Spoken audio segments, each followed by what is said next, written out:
Jnana-timirandasya Jnananjana Shalakaya Chakshurlamilitan Jena Tasmai Shri Gurave Namaha Gurave Gaurachandraya Radhikaya Tadalaye Krishnaya Krishna Bhaktaya Tadbhaktaya Namo Namaha Yam Pravajantam Anupetya Apetya Krityam Rapaino Vidaha Katara Ajuhava Putreti Tan Maitaya Taravo Binedus Tam Sarvabhutam Hridaya Munimanatusmi Narayanam Namaskritya Naram Chaiva Narottamam Devim Saraswatam Vyasam Tato Jayamudirayat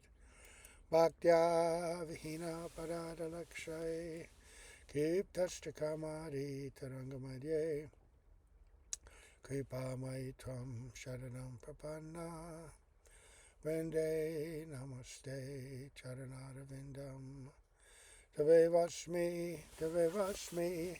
Najivami Tvayavina Iti Vigyaya Radhe Tvam Nayanam Charanandike Vancha Kalpatarubhascha Kripa Sindhubhya Evacha Patitanam Pavanebhyo Vaishnavebhyo Namo Namaha.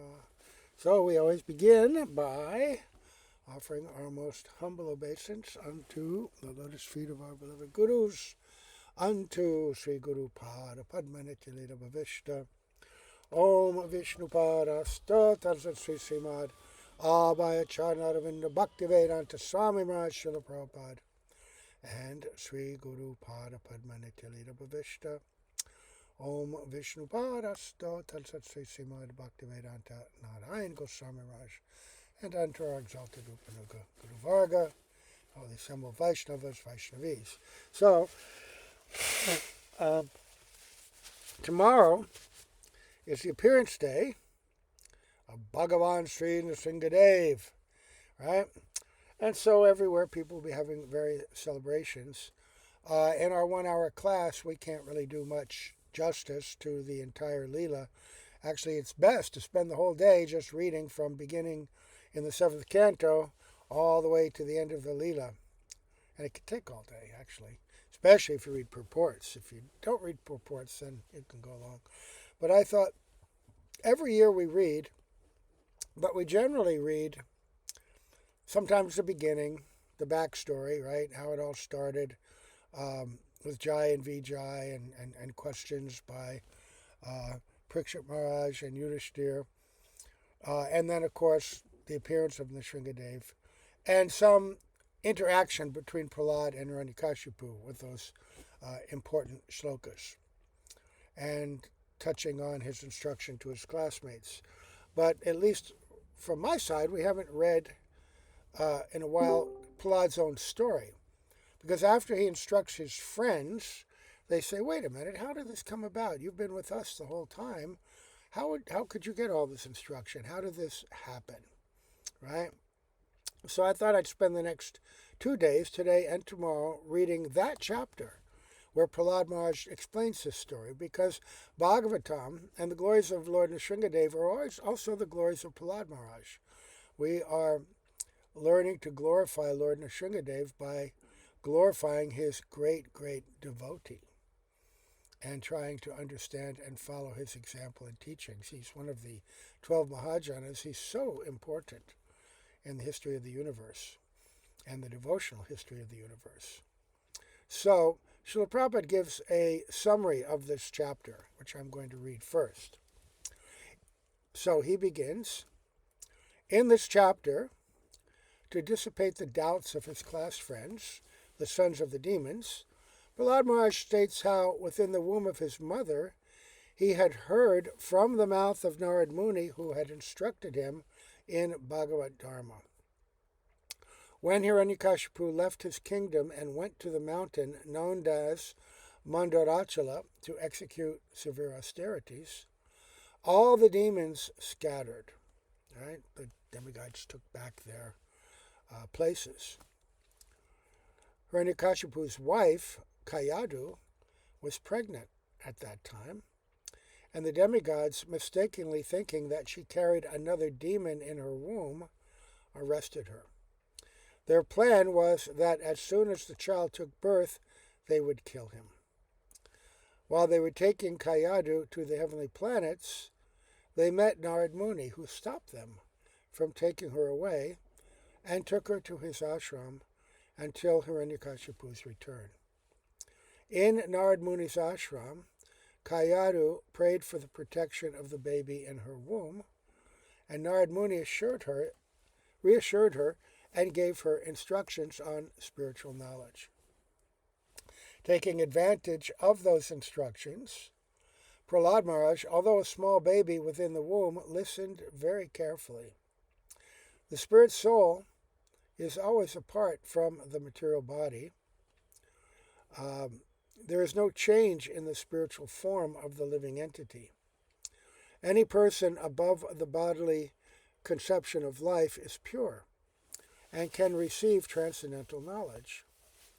This transcendental knowledge is devotional service. And Prahlada Maharaja, while living in the womb of his mother, received instructions in devotional service from Narada Muni. Any person engaged in the service of the Lord, through the instructions of a bona fide spiritual master, is immediately liberated. Wow. And being free from the clutches of Maya, he is relieved of all ignorance and material desires. The duty of everyone is to take shelter of the Supreme Lord and thus become free from all material desires. Regardless of the material condition in which one is situated, one can achieve this perfection, right? Regardless of the material condition in which one is situated. We were speaking about that just the last few days, right? The prayers of, in the Yamuna Stotra, I don't care what kind of birth I take, right? In any species, or higher or lower in the human species, as long as I am fixed in devotion to you, then I don't care about anything else, right? Devotional service is not dependent on the material activities of austerity, penance, mystic yoga, or piety. Even without such assets, one can achieve devotional service through the mercy of a pure devotee. And this is perhaps one of the extreme examples, right? Because this is the family of Hiranyakashipu, the greatest demon in history. So we're going to see that not only is Prahlada Maharaja above that limitation, right? Even though he's born as the son of the greatest demon in that dynasty of Asuras, nevertheless, he and his descendants are all blessed with devotion. So let's begin with text 1. I think I won't read the Sanskrit because there's like 55 verses and there may be some purport that we want to touch on. I don't know. I want to cover the whole chapter. And Srila Prabhupada's purports are so interesting. Sometimes, we can just get absorbed in an entire purport for a day. But I want to read this chapter. So let's see if I can remain disciplined. I'll read the first Sanskrit just to set the mood, right? Sri Narad Uvacha Evam Daitya Sutai Prishto Maha Bhagavato Sudha Uvacha Tan Smayamana Smaran Mad Anubastitam. Narada Muni said, although Prahlada Maharaj was born in a family of Asuras, he was the greatest of all devotees. Having thus been questioned by his class friends, the sons of the Asuras, he remembered the words spoken to him by me and replied to his friends as follows. Right? Because at the end of the last chapter, the sons of the demons had said, because Prahlada had said, I received this knowledge from the great Saint Narada Muni, who is always engaged in devotional service, This knowledge, which is called Bhagavad Dharma, is fully scientific. It's based on logic and philosophy and is free from all material contamination. And the sons of the demons replied, Dear Prahlad, neither you nor we know any teacher or spiritual master other than Sanda and Amarka, the sons of Shukracharya. After all, we are children, and they are controllers.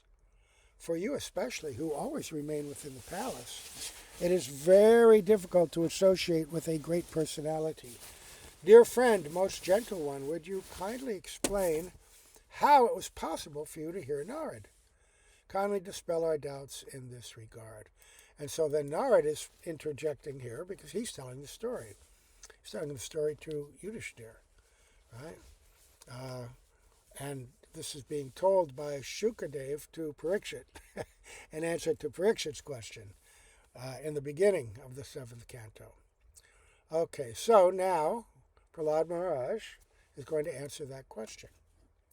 And then just hear one thing, Srila Prabhupada says, when he was in the womb of his mother, Prahlada Maharaj listened to the words of Narada Muni. One cannot imagine how the baby in embryo could hear Narad, but this is spiritual life. Progress in spiritual life cannot be obstructed by any material condition. This is called a haituki apratyata. Reception of spiritual knowledge is never checked by any material condition.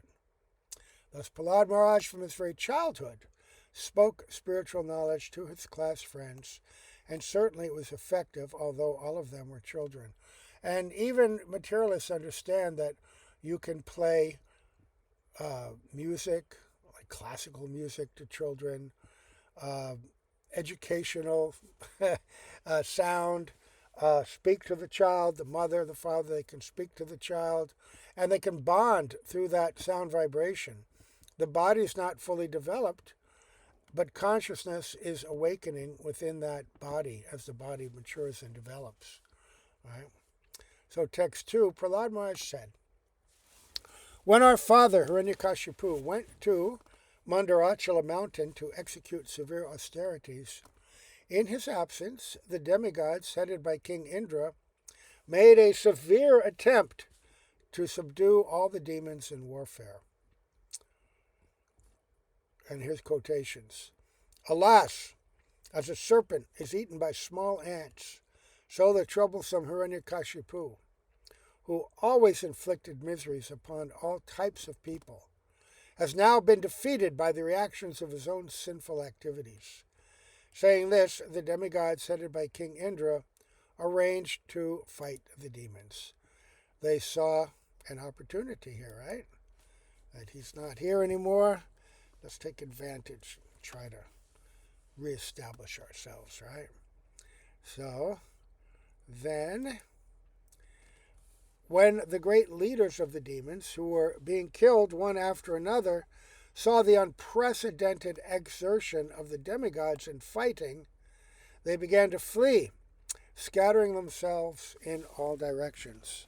Simply to protect their lives, they hastily fled from their homes, wives, children, animals, and household paraphernalia. Paying no heed to all of these, the demons simply fled. The victorious demigods plundered the palace of Hiranyakashipu, the king of the demons, and destroyed everything within it. Then Indra, the king of heaven, arrested my mother, the queen. You know, I can never quite understand it, but I guess it must be something about the fever of war. Because certainly in this Kali Yuga, we hear whenever, for centuries and millennia, vast armies going, conquering a big city, and then they burn it to the ground, loot it, kill everybody. Wouldn't it be more sensible to just subjugate it and use it for yourself? But I guess they're just in the rage of battle, right? It's such a passionate and of course, tamagun thing, because it results in just killing and destruction. So then, Indra arrested the mother of Prahlad, the queen of Hiranyakashipu. as she was being led away, crying in fear like a kurari captured by a vulture. The great sage Narada, who at that time had no engagement, appeared on the scene and saw her in that condition. Narada Muni, traveling everywhere, always knowing the pastimes of the Lord, always ready to assist, right? Play his role. Okay. So, just a moment, I need to get a little air in here. Okay. Is that happening? No! Please forgive me. There we go. Narada Muni said, "O Indra, king of the demigods, this woman is certainly sinless. You should not drag her off in this merciless way. O greatly fortunate one, this chaste wife is the wife of another. Or this chaste woman is the wife of another. You must immediately release her." Right, right, this is not dharmic what you're doing. King Indra said, "In the womb of this woman, the wife of the demon Hiranyakashipu, is the seed of that great demon. Therefore, let her remain in our custody until her child is delivered, and then we shall release her." We condemned so much Kamsa for killing these innocent children as soon as they were born. Indra was prepared to do the same thing. In this world, is there any real true dharma? Right? I mean, he is a devotee. He has responsibility for protecting dharma, for curtailing the demons. And yet, his perception of his duty extends to justifying killing a child at birth. Kind of horrific. Right? And he did it more than once. Right? So you have to wonder, the power of the material energy and the power that it has establishing priorities and what's right, what's wrong. Once you establish a certain sense of, I guess to say priority, what's most important to you, and then therefore your duty in connection with that, right? Is there anything that is not justifiable to fulfill that end? And you take that to the extreme. I mean, look now in the Kali Yuga, the recent president's now had 3 assassination attempts that we know of. And every time one fails, there's a whole contingent of people that bemoan the fact that the so-called assassin missed or was incompetent. And they just say, "Oh, better luck next time." Terrible condition in this world. People will do anything to advance their own desire. It's so degraded. Right? That's why you need the guidance of genuine brahmanas and pure devotees who have no separate material interest and who can just instruct on the basis of proper religious principle what's genuinely right and wrong for society. So, after Indra gives his explanation, Narad replied, "The child within this woman's womb is faultless and sinless. Indeed, he is a great devotee, a powerful servant of the Supreme Personality of Godhead. Therefore, you will not be able to kill him." Okay. And Srila Prabhupada says many times when demons or non-devotees try to kill a devotee, but unable to do so. Because, as Krishna says in Bhagavad Gita, chapter 9:31, "Kauntaya pratijanihi name bhakta pranashyati." This is a declaration by the Supreme Personality of Godhead that his devotee cannot be killed by demons. Right? Prahlada Maharaja is the vivid example of the truth of this promise, not only now, but we're going to see all the attempts Hiranyakashipu is going to make. Right? I have to stop for 1 second. The sun is shining in, reflecting off this reflectix I have stored that I'm going to put on windows, and it's blinding me. So please hold on for 1 small minute while I cover that.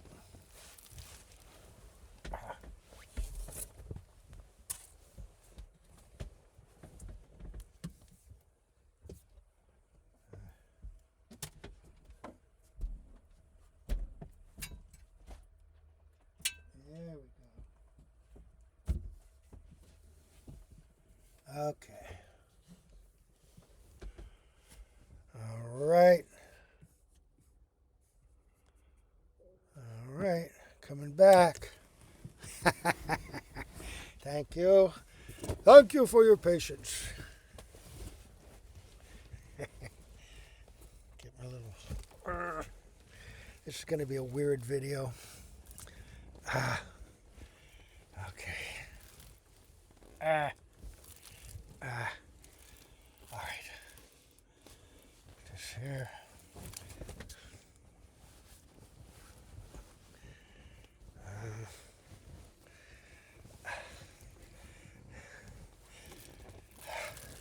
All right. I need a better setup. I have to figure something out here. All right. Now, God, now I got to level it all again. Okay. Hope that's good enough. All right. All right. So, meanwhile, back at the palace. So, this child is faultless and sinless. Indeed, he's a great devotee, a powerful servant of the Supreme Personality of Godhead. Therefore, you will not be able to kill him. Okay. When the great Saint Narada Muni had thus spoken, King Indra, being respectful to Narada's words, immediately released my mother. Because of my being a devotee of the Lord, all the demigods circumambulated her. They then returned to their celestial kingdom. So there you go. This is why we need guidance from, great personalities, and everything is set right. Indra, knowing Narada's preeminent position amongst all the sages and great personalities. So, Prahlada Maharaja continued.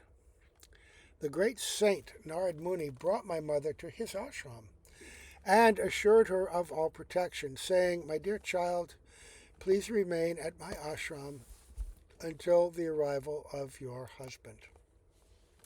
After accepting the instructions of Devarshi Narad, my mother stayed in his care, without fear from any direction, as long as my father, the king of the Daityas, had not become free from his severe austerities. My mother, being pregnant, desired the safety of her embryo and desired to give birth after her husband's arrival. Thus she stayed at Narada Muni's ashram, where she rendered service unto Narada Muni with great devotion. Okay. So Srila Prabhupada addresses how it says in the Bhagavatam that one should not remain in a secluded place with a woman, even one's mother, sister, or daughter. Nonetheless, although one is strictly prohibited from staying with a woman in a secluded place, Narada Muni gave shelter to Prahlada Maharaja's young mother, who rendered service to him with great devotion and faith. Does this mean Narada Muni transgressed the Vedic injunctions? Certainly he did not. Such injunctions are intended for mundane creatures, but Narada Muni is transcendental to mundane categories. Narada Muni is a great saint and is transcendentally situated. Therefore, although he was a young man, he could give shelter to a young woman and accept her service. Haridas Thakur also, he gives that example of the young prostitute when he was much younger, converting her into a Vaishnavi, but still not to be imitated. We always must be cautious, understanding nature of this world, and not always because one may deviate, but the example that it sets, or perhaps even subtle impressions it may create in the mind. We're trying to remove all of that. Any case, Narada Muni delivered his instructions both to me, who was within the womb, and to my mother, who was engaged in rendering him service. because he is naturally extremely kind to the fallen souls, being in a transcendental position, he gave instruction on religion and transcendental knowledge. These instructions were free from all material contamination. Ah, okay. So Srila Prabhupada quotes the verse, Dharmasya Tattvam Jnanam Cha, right? And then Mam Upapyudasya Nirmalam. The word Nirmalam refers to spotless Dharma, spotless religion, Bhagavat Dharma, right? Dharma Projita Kaitavo Tra Paramo Nirmat Saranam Satam, right? Free from any cheating or material influence, and most relished and understood by those pure souls who are free from envy. Mat Saranam Satam, right? The Satam, the great souls who have no Matsarya, no envy. And for those who hear, those kind of persons who hear the message of Bhagavatam, what happens? Immediate prema. And what about the rest of us? Well, Krishna says, Sadyo Hridya Varudyate Chakirtibis Shushabis Takshanat. They also will receive prema. But it may take some time. Vishwanath Chakravarti Thakur explains that. He says that once one hears Bhagavatam, even a little bit, even without understanding, Krishna says, oh, I claim this person. I mark this person. This person is mine. And therefore, prema must come. But according to what state you're starting at, we're not near Mat Saranam Satam. So, nevertheless, now we're under Krishna's protection. And unless we engage in offensive behavior towards Hari, Guru, and Vaishnavas, our path is very clear and very rapid. But if because of past misdeeds, past offenses, and our conditioned nature, we still linger in the realm of aparad, our progress is going to be slower. And sometimes even our bhakti will be halted altogether. See, even one may serve one's guru, one's spiritual master, so nicely in this lifetime and get so many blessings, which will always be there, but if you commit offense to other devotees, and especially pure devotees, then your bhakti in this life is going to be degraded. Right? Hati mata, this mad elephant. And if you're committing serious offense to pure devotees, you may uproot your bhakti creeper entirely and have to wait, again, a long time to reinitiate this process. So we have to be very careful. And Srila Prabhupada also defines what is this Bhagavad Dharma. He quotes again, 2nd chapter, 1st canto, 7th verse, Vasudeve Bhagavati Bhakti Yoga Prayojitaha Janati Ashu Vairagyam Jnanam Chayad Ahaitukam. By rendering devotional service unto the Supreme Personality of Godhead, Sri Krishna, one immediately acquires causeless knowledge and detachment from the world. And Srila Prabhupada said, to be situated on the platform of pure religion, one should perform bhakti yoga in relationship with Krishna, Vasudeva. So, to the degree to which one understands that instruction, whatever religion one is practicing, it can be, graded or evaluated in terms of to what extent one is actually engaging in bhakti to Vasudeva, ahaituki apratiyata, right? So vai pungsang paro dharmo, to bhakti hokaje, ahaituki apratiyata ye atma suprasidati. Ye atma suprasidati means that which will satisfy Krishna, the Atma, the self. Sometimes it's translated ourself, but it first means that the highest dharma, savai pungsang paro dharma, highest dharma, to bhaktir ahokaje, to Krishna, the inconceivable personality, ahaituki apratiyata, it must be constant and selfless, unmotivated. And that will satisfy the Lord. So any religion, all religions are pointing to different extents to the idea of serving God. But because the idea of how to do that service, what to do and what not to do, right? The pravriti and nivriti margs are hazy, and the prayojana, the ultimate goal, is also hazy, as Srila Bhakti Rakshak Maharaj explains. Therefore, they are not complete and pure religion, but they're stepping stones. They're stepping stones. So, and as a result of that, then all knowledge, all renunciation, all good qualities come. So then, because of the long duration of time that has passed, and because of her being a woman and therefore less intelligent, my mother has forgotten all those instructions. But the great sage Narada blessed me, and therefore I could not forget them. Srila Prabhupada quotes, whenever there's something about women being less intelligent, Prabhupada will quote something to explain that context. Mam hi partavya pashritya ye pisyu papajonaya striyo vaishas tata shudras tepi yanti param gatim. O son of Prita, those who take shelter in me, though they be low-born, or women, or vaishyas, or shudras, can approach the supreme destination. Why does he say that?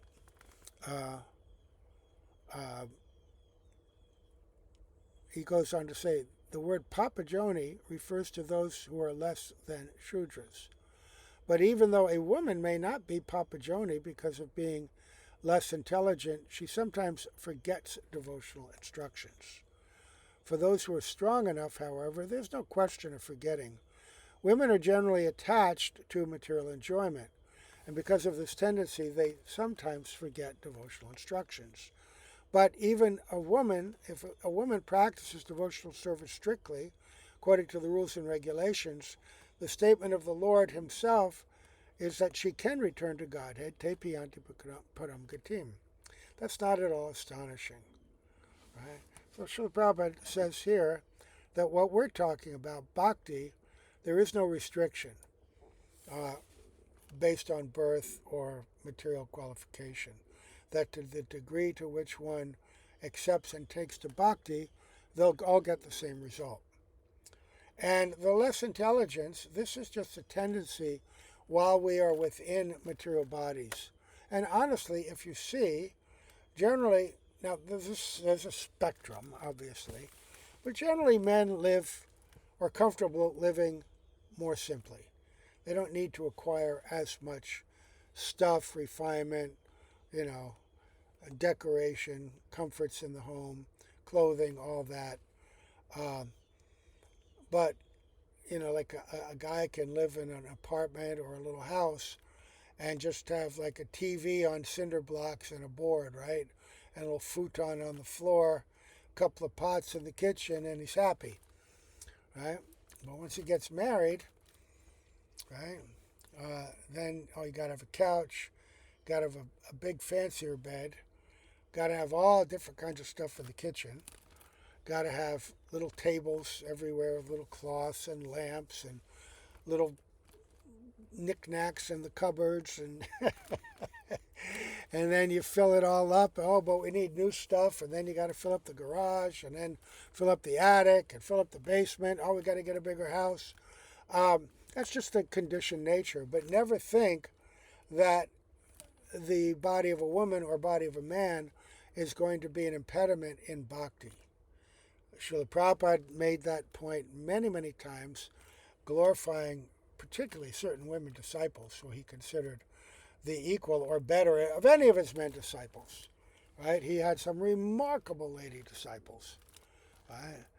Come to mind women like Jamuna Devi, Jadharani, or Shamarani, and many others. I have a whole string in my mind, Their service, sometimes just in the background, humbly, without any expectation of reward, very submissive, for years and years and years. Remarkable persons, right?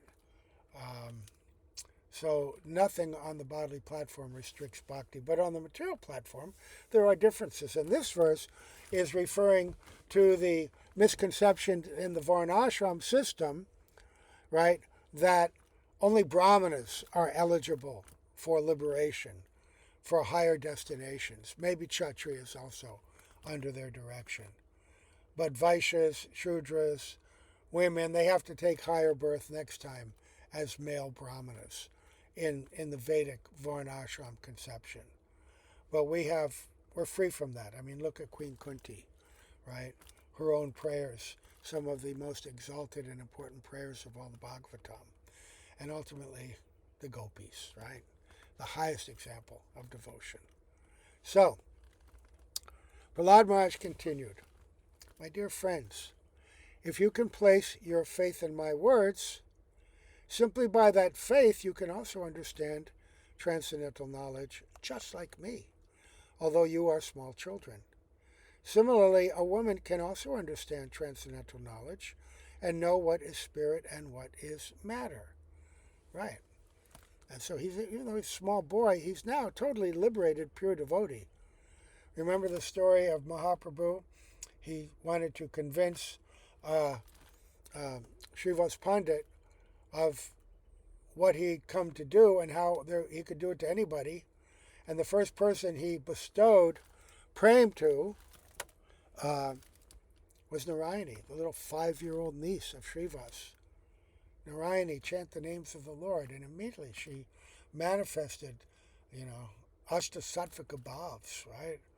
And trembling and ecstasy that was highly unusual for anybody, what to speak of a little child. And she was instantly a very great, great devotee. And she gave birth to Vrindavan Das Thakur. So, and then Srila Prabhupada also quotes this verse, very instructive chapter. Yasya deve parabhaktir jata deve tatagoro tasyaite katita hyarta prakashante mahatmana. To those great souls who have implicit faith in both the Lord and the spiritual master, all the imports of Vedic knowledge are automatically revealed. That's from the Svetasvatara Upanishad. There's no question of gender in that one. Anyone who has that faith, that's the qualification.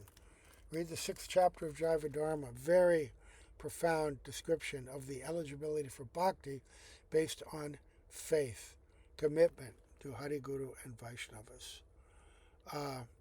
And then again, Atak Sri Krishna Namari Nabhavad Graham Indriyai, Sevan Mukhehi Jivadao Swayam Eva Sparatyado. From Bhakti Samrita Sindhu, no one can understand Krishna as he is by blunt material senses, but he reveals himself to the devotees, being pleased with them for their transcendental loving service to them. Right? And sometimes it's translated, one can't chant the pure name with materially contaminated senses and tongue, but by engaging your senses in that way, they become purified. So that's across the board. Right? And so even in our own practice, sometimes we mistake somebody with material intelligence as a great bhakta because they can cite so many shlokas and they may be charismatic, very talented in so many ways. But no, that's not the qualification. Not. It's devotional. Bhaktyamam abhijananti na yavanyas jasmi tattvataha tatomam tattvato gyatva vishate tadanantaram. One can understand, Krishna tells Arjuna, 18th chapter, wrapping it all up, one can understand the Supreme Personality of Godhead as he is, me, he's saying, himself, only by devotional service. And when one is in full consciousness of the Supreme Lord, by such devotion, he can enter into the kingdom of God. It's a very great chapter. All the principles of bhakti are established, these foundational principles. Bhaktisiddhanta Saraswati Prabhupada spoke on this section of the Bhagavatam over 100 times. So, Prahlad goes on, just as the fruits and flowers of a tree in due course of time, undergo 6 changes: birth, existence, growth, transformation, dwindling, and then death, the material body, which is obtained by the spirit soul under different circumstances, undergoes similar changes. However, there are no such changes for the spirit soul. So Prahlada Maharaja is taking his friends, his students, to the beginning, right? That my mother heard, I heard, anybody can hear.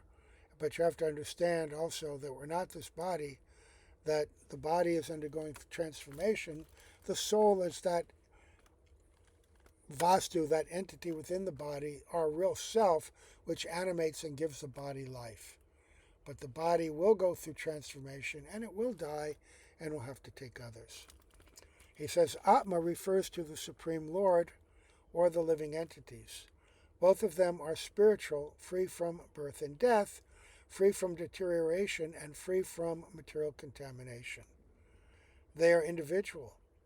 They are knowers of the external body, and they are the foundation or shelter of everything. They are free from material change and are self-illuminated, and they are the cause of all causes.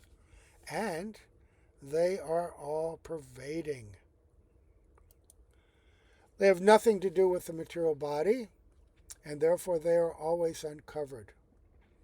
With these transcendental qualities, one who is actually learned must give up the illusory conception of life in which one thinks, I am this material body, and everything in relationship with this body is mine.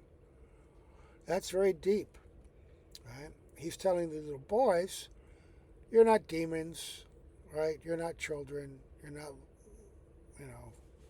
male or female or any of that. You're a spirit soul. And we also have to analyze this, that our primary identity is we're devotees of Krishna. And we should be very cautious about taking on any mundane classification, thinking that that makes it spiritual. Like, oh, I'm in this institution, I'm in that institution, I belong to this religion, this mott, that mott.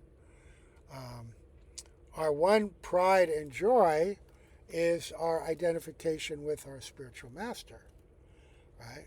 But that spiritual master, if you Uttamadikari, Rupanuga, is an eternal associate in the pastimes of Radha and Krishna.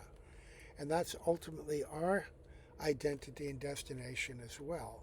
That's the only identity and destination which has enduring value and meaning.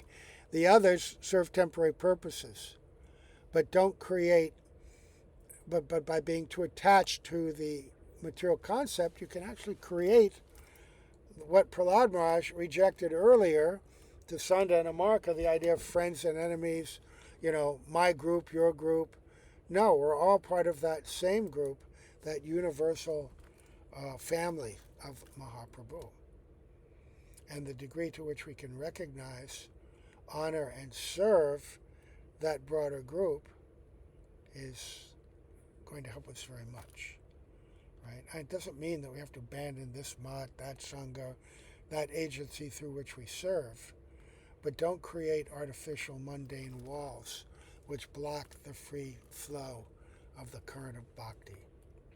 Prahlad goes on to say, an expert geologist can understand where there is gold, and by various processes can extract it from the gold ore.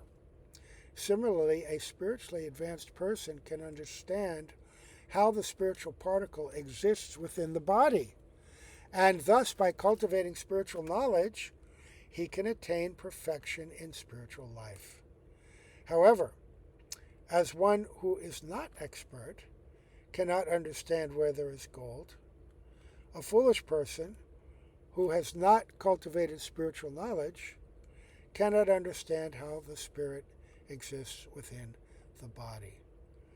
So spiritual knowledge is a cultivation, it's a practice, not something you can casually absorb and understand, right? And to detect gold, You have to study and be a geologist and be trained under other geologists. And then you can understand where it is and how to get it. So similarly, to understand the science of the self, that spiritual particle in the body, how to awaken it, how to help it grow, and its, in terms of ourselves, our understanding of self, our identity, and our genuine, real relation with others. Yeah, it's a process. Then he says, the Lord's 8 separated material energies, the 3 modes of material nature, and the 16 transformations, that is the 11 senses and the 5 gross material elements, like earth and water, within all these, the one spiritual soul exists as the observer. Therefore, all the great acharyas have concluded that the individual soul is conditioned by these material elements. So this information is also in Bhagavad Gita and the previous verse. Srila Prabhupada quotes the relevant shlokas from the Gita. So that was beginning instruction to Arjuna. Prahlada is giving this beginning instruction to his associates, and also later in the earlier in the Bhagavatam, this evolution and development of the material energy from most subtle to gross, and through all these transformations, is also described in detail. Then he goes on. There are 2 kinds of bodies for every individual soul. A gross body made of 5 gross elements, and a subtle body made of 3 subtle elements. Within these bodies, however, is the spirit soul. One must find the soul by analysis, saying, this is not it, this is not it. Thus one must separate spirit from matter. And also in our daily life, if we understand that we're spirit soul, and we have that discipline, okay, this is not spirit, this is matter. I mean, everywhere we see matter, and we are not able to necessarily detect the soul within the body of others, but we can detect the symptom of the soul everywhere in terms of consciousness. And then that same not this, not that should be applied to our actions. If I am spirit soul, then what is favorable and what's unfavorable? Oh, this is favorable, but this is not. So always using our power, our intelligence, our power of analysis to help us in our pursuance and practice of bhakti. Sober and expert persons should search for the spirit soul with minds purified through analytical study in terms of the soul's connection with and distinction from all things that undergo creation, maintenance, and destruction. Right? So again, always using your mind, intelligence, and to keep us on track. Right? So Prabhupada gives extensive purports in all of this. This would be a very good thing to read and study. So then, intelligence can be perceived in 3 states of activity: wakefulness, dreaming, and deep sleep. The person who perceives these 3 is to be considered the original master, the ruler, the Supreme Personality of Godhead. And Srila Prabhupada makes the point that intelligence, because it's distinct and more subtle, that so without it, one cannot understand the direct activities of the senses, nor can one understand dreaming or the cessation of all gross and subtle activities. The seer and controller is the Supreme Personality of Godhead, the Supreme Soul, by whose direction the individual soul can understand when he is awake, when he is sleeping, and when he's completely in trance. So that refers not just to our daily, oh, now I'm awake, oh, now I'm going to bed and I'm sleeping, oh, I have my smartphone and it's tracking, oh, how much I was dreaming. Not like that. In this case, it means to be awake to one's spiritual identity, right? To be sleeping completely ignorant of it, and to be dreaming, to be wrapped up in the illusions and distractions of this material world. So then, as one can understand the presence of air by the aroma it carries, so under the guidance of the Supreme Personality of Godhead, one can understand the living soul by these three divisions of intelligence. These three divisions, however, are not the soul. They are constituted of the three modes and are born of activities. So he says, Prabhupada explains, there are three states to our existence, namely wakefulness, dreaming, and deep sleep. And he's talking about the material intelligence now and the material state. We have different experiences. Thus, the soul is the observer of these three states. Actually, the activities of the body are not the activities of the soul. The soul is different from the body, just as aromas are distinct from the material vehicle in which they are carried. The soul is unattached to material activities. Right? So, the intelligence can be used to help us understand, but ultimately even the intelligence has its limits because it's a material element. So we hear, Bhumir Apo Nalo Vayu, Kam Mano Buddha Evacha, Ahankara Itiya Me Budhir Apita, Budhir, what is it? Oh God. Wait a minute. I know. This is so embarrassing. Bhumir Apo Nalo Vayu, Kam Mano Buddha Evacha, Ahankara Itiya Me Bina Prakritir Ashtada. Right. Budhir, the intelligence, material intelligence. It's a material element. And it's subtle. And Maya also is subtle and gross. Maya Devi, through the agency of the different modes of material nature, can help us progress. And although those same material elements and energies keep us conditioned, Maya Devi, in her function as a servant of the Lord, when she sees that one is sincere in their practice of bhakti, will assist by allowing us to be influenced more and more by sattva.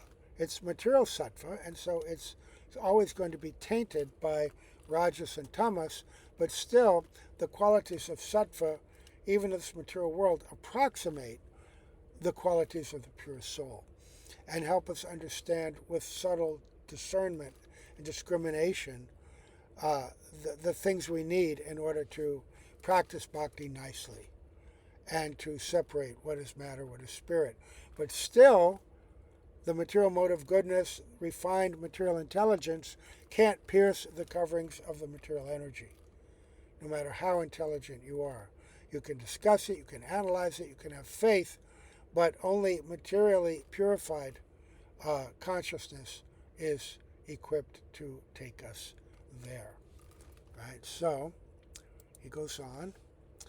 Through polluted intelligence, one is subjected to the modes of nature, and thus one is conditioned by material existence. Like a dreaming state in which one falsely suffers, material existence, which is due to ignorance, must be considered unwanted and temporary. Therefore, my friends, O sons of the demons, your duty is to take to Krishna consciousness, which can burn the seed of fruitive activities artificially created by the modes of material nature and stop the flow of the intelligence in wakefulness, dreaming, and deep sleep. In other words, when one takes to Krishna consciousness, his ignorance is immediately dissipated. So even material intelligence in the stage of so-called wakefulness, what to speak of dreaming and deep sleep, is materially limited. Only bhakti takes us beyond that. And he quotes, Srila Prabhupada quotes again Bhagavad Gita, 14th chapter, Mam chayo vyabhicharena bhakti yogena sevate sagunan samatitaitan Rama Bhuyaya Kalpate. One who engages in full devotional service, who does not fall down in any circumstance, at once transcends the modes of material nature, and thus comes to the level of Brahman.